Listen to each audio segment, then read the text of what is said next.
नमस्कार दोस्तों, नक्षत्र ज्ञान में आप सभी का स्वागत है।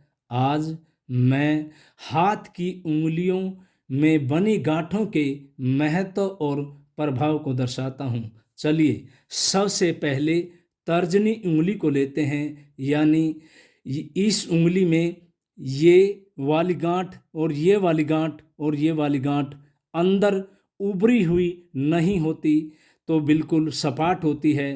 तो ऐसा व्यक्ति है एक चतुर, दूरदर्शी और अपने कार्यों में सफलता प्राप्त करने वाला होता है।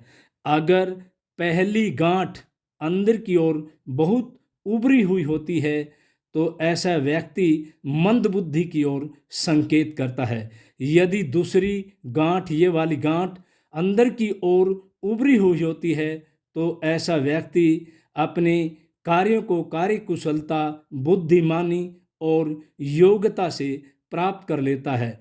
अगर ये तीसरी गांठ अंदर की ओर ऊंची उठी हुई होती है तो ऐसा व्यक्ति घोर आलसी होता है।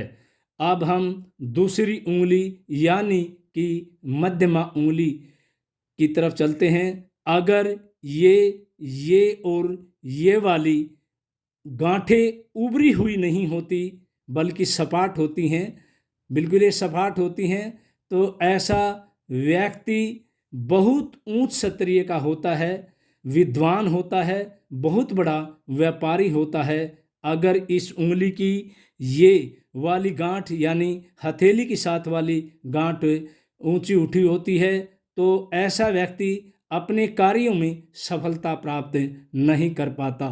अगर व्यक्ति की दूसरी और तीसरी गांठ अंदर की ओर बहुत ऊंची उठी होती है तो ऐसा व्यक्ति अपने कार्यों को बड़ी तेज़ी से करता है, क्योंकि उसके मन की जो रुचि है एक दूरदर्शी की तरह होती है। अब हम तीसरी उंगली यानी कि अनामिका उंगली है। अगर इस उंगली के ये वाली गांठ, ये वाली गांठ और ये वाली गांठ सपाट होती हैं, ऊंची उठी हुई नहीं होती, ऐसा व्यक्ति एक समाज कार्यकर्ता होता है और समाज के हर लोगों की भलाई का कार्य सोचता है। अगर ये वाली गांठ, हथेली के साथ वाली गांठ उभरी हुई होती है तो उस व्यक्ति की धर्म के प्रति बहुत कम रुचि होती है। अगर ये दूसरी और तीसरी गांठ बहुत उभारा ली हुई होती हैं तो ऐसा व्यक्ति है कहते समाज के विरोधी, धर्म विरोधी और स्वार्थी होता है।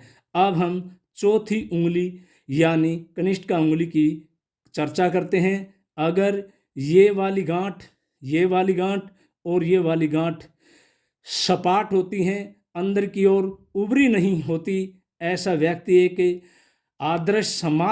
आदर्शवादी होता है और एक नए आदर्श समाज की स्थापना करने वाला होता है। अगर ये उंगली जो कि हथेली के साथ वाली होती है ये बहुत ऊंची उठी होती है अंदर की तरफ, तो ऐसा व्यक्ति जीवन भर सावधान रहने वाला होता है और साथ करने वाला होता है और बहुत चतुर होता है।